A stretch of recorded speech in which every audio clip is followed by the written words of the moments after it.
नाशिकच्या TCS प्रकरणातील फरार आरोपी निदा खान हिला छत्रपती संभाजीनगरमधून अटक करण्यात आलेली आहे। धार्मिक भावना दुखावणं तसंच बलात्कार आणि लैंगिक शोषण प्रकरणातील आरोपींना मदत केल्याचा तिच्यावर आरोप आहे। गेल्या 25 दिवसांपासून नाशिक पोलिसांकडून निदा खान हिचा शोध सुरू होता। दरम्यान निदा खान हिनं अटकपूर्व जामिनासाठी प्रयत्न केला होता, मात्र अखेर पोलिसांनी तिला ताब्यात घेतलंय। मिळालेल्या माहितीनुसार नाशिकच्या TCS प्रकरणातील महिला संशयित निदा खान गेले अनेक दिवस फरार होती। निदा खान हिच्या मागावर नाशिक पोलिसांची 2 पथकं होती। तांत्रिक माहितीच्या आधारे छत्रपती संभाजीनगर पोलीस आणि नाशिक गुन्हे शाखेकडून निदा खानला अटक करण्यात आली आहे। पुढील चौकशीसाठी तिला आता नाशिकला नेण्यात आले। छत्रपती संभाजीनगरमधील नारेगाव केसर कॉलनीतील एका फ्लॅटमध्ये निदा खान राहत होती। आई, वडील, भाऊ, मावशी आणि निदा असे 5 जण तिथे राहत होते अशी माहिती देण्यात आली आहे। तर अटक टाळण्यासाठी निदा खानने आपण गर्भवती असल्याचं कारण देत अटकपूर्व जामीन मिळवण्याचा प्रयत्न केला होता, मात्र न्यायालयानं अटकपूर्व जामीन फेटाळला होता। मात्र आता निदा खानला अटक करण्यात आल्यानं तिच्या चौकशीतून काय खुलासे होणार हे पाहणं अत्यंत महत्त्वाचं असणार आहे। आणि या संदर्भात अधिक माहिती देत आहेत आमचे प्रतिनिधी लक्ष्मण घाटोळ आपल्यासोबत जोडले गेलेले आहेत। Lakshman, good morning. अखेर निदा खान हिला छत्रपती संभाजीनगरमधून अटक करण्यात आली असल्याचं कळतंय, काय अपडेट?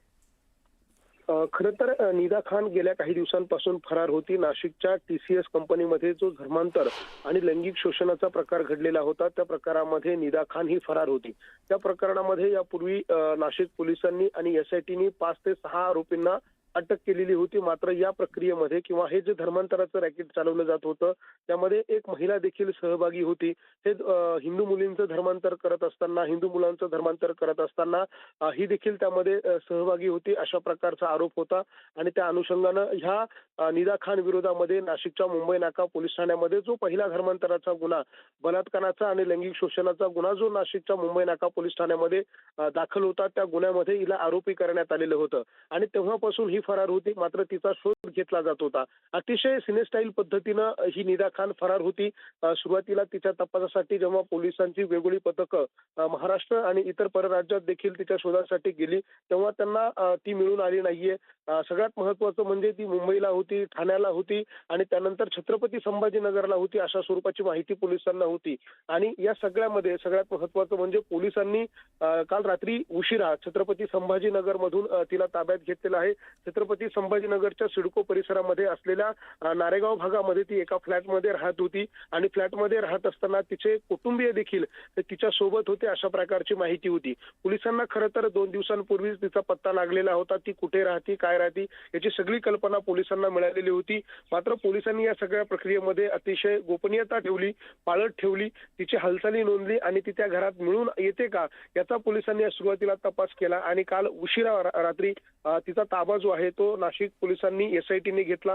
यासाठी Chhatrapati Sambhajinagar crime branch police असतील किंवा छत्रपती संभाजीनगर पोलीस असतील यांची देखील मदत घेण्यात आली। नाशिक पोलिसांनी मोठ्या शिथाफीनं तिला ताब्यात घेतलेला आहे आणि काल रात्री उशिरा न्यायालय, संध्याकाळची वेळ होती, न्यायालय सगळे बंद होते, मात्र रात्री उशिरा न्यायाधीशांच्या घरी तिला नेण्यात आलं। त्या ठिकाणी ट्रान्झिट रिमांड जो म्हणतो आपण, अर्थात हस्तांतराचा जो तिला त्या जिल्ह्यातून ह्या जिल्ह्यात आणण्यासाठीची जी परवानगी लागते ती परवानगी रात्री उशिरा न्यायाधीशांच्या घरी जाऊन घेण्यात आली आणि त्यानंतर रात्री उशिरा छत्रपती संभाजीनगरच्या न्यायाधीशांची परवानगी घेऊन तिला रात्री नाशिकमध्ये आणण्यात आलेला आहे। आज तिची चौकशी केली जाईल काही तासांसाठी आणि त्यानंतर सकाळीच्या सुमारास तिला पुन्हा एकदा नाशिक न्यायालयामध्ये हजर केलं जाईल आणि त्या ठिकाणी तिचा पोलीस रिमांड जो आहे तो अधिकृतपणे पोलिसांकडून मागितला जाईल। पोलीस कोठडी मिळते का ते बघणं महत्त्वाचं असणार आहे, कारण ती गर्भवती होती, अशा प्रकारची माहिती जी आहे ती सुरुवातीला तिने न्यायालयासमोर दिलेली होती। गर्भवती असल्यानं तिला अटकपूर्व जामीन मंजूर व्हावा अशा प्रकारचा देखील तिने प्रयत्न न्यायालयाच्या समोर केलेला होता। मात्र आज तिला न्यायालयात पुन्हा हजर केलं जाणार आहे।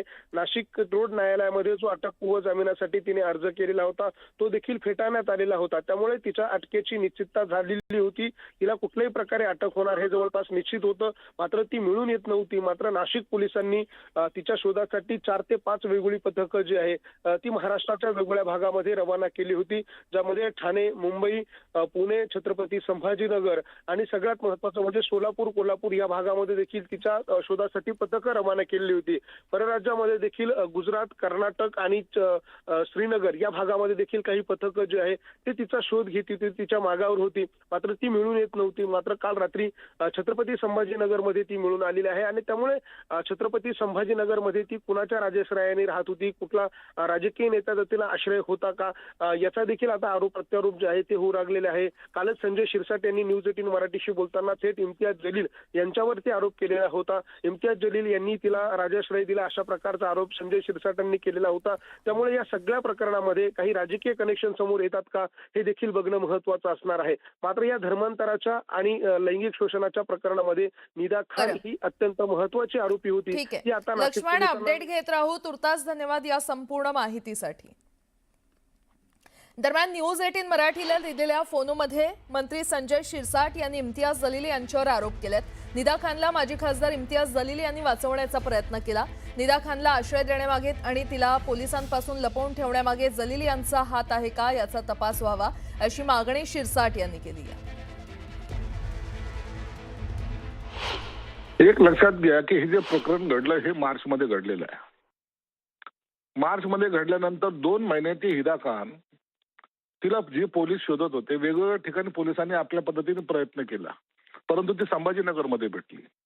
आणि त्या मधल्या काळामध्ये काही लोकांनी म्हणजे मी स्पष्टपणे सांगायचं झालं तर MIMच्या इम्तियाज जलील किंवा इतर लोकांनी तिला पाठिंबा देण्याचे सुद्धा स्टेटमेंट केलेले आहे. मग असे स्टेटमेंट करणाऱ्यांनी त्यांना लपवलं का? जे संशयाची सुई आहे ती त्यांच्यावर जातेच ना. संभाजीनगर हे एक तर सेन्सिटिव्ह शहर आहे.